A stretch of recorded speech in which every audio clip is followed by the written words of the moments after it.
Биро Мушану.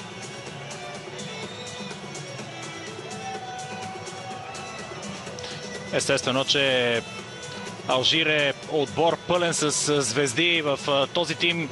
Освен, че имаме познати играчи от българската А група, в този тим има футболисти от Валенсия, Хетафе, Порто, Тотнам, Спортинг Лисабон, Наполи.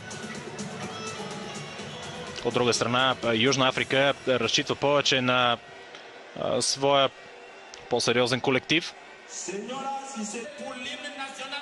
Първо този на Алжир.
Много емоционален момент за наставника на Алжир.